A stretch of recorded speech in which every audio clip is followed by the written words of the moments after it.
21শে June দশম আন্তর্জাতিক যোগা দিবস। আন্তর্জাতিক যোগা দিবস উপলক্ষে শুক্রবার রাজধানীর এগিয়ে চলো সঙ্গের সামনে থেকে এক র্যালির আয়োজন করা হয়।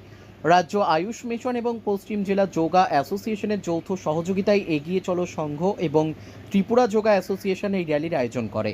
র্যালিতে উপস্থিত ছিলেন রাজ্যের যুব বিষয়ক ও ক্রীড়া দপ্তরের মন্ত্রী টিঙ্কু রায় সহ ক্রীড়া ও যুব কল্যাণ দপ্তরের আধিকারিক।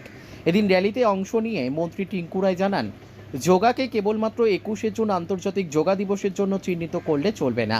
দেহ ও মন সুস্থ রাখতে যোগাকে প্রতিটি মানুষের দৈনন্দিন জীবনে রপ্ত করে নিতে হবে।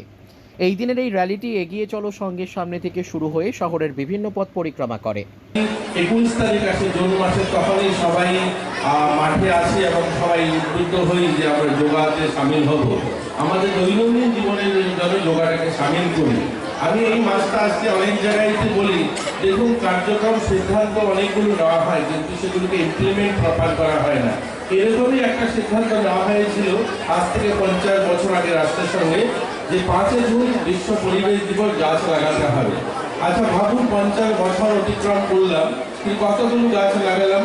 সেটা উমাকান্ত স্কুল হোক, আইসিএম হোক, তুলসীবতী হোক, সরকারি কার্যক্রম প্রত্যেক বছর একটা ছোট্ট বাজেট থাকে গাছ লাগাতে হবে। তো আমরা গাছ তো লাগিয়ে আছি, আমি নিজেকেও ইনক্লুডিং, আমি নিজেও গাছ লাগাচ্ছি। তো প্রত্যেক বছর এক একটা সংস্থা 5-10টা গাছ লাগাই, আর 50 বছরের মাথায় জানি উমাকান্ত মাঠে ঘুরলে 5টা গাছও দেখা যাবে না। অর্থাৎ গাছ লাগানোর কার্যক্রম হচ্ছে, গাছ বাঁচানোর নয়। এরকমই আমরা 21শে জুন আমরা যোগা দিবস পালন করছি, কিন্তু দৈনন্দিন জীবনে যোগাটাকে সামিল করছি না। তো সবার চেষ্টা থাকবে আমরা দৈনন্দিন জীবনে একটা ছোট্ট সময় হলেও যোগাটাকে যেন সামিল করি, তাহলে এই যে রাস্তায় বেরিয়ে আমরা হাঁটবো তার সার্থকতা হবে। সবাই ভালো থাকবে। সবাই। Bureau report, news daily Bharat.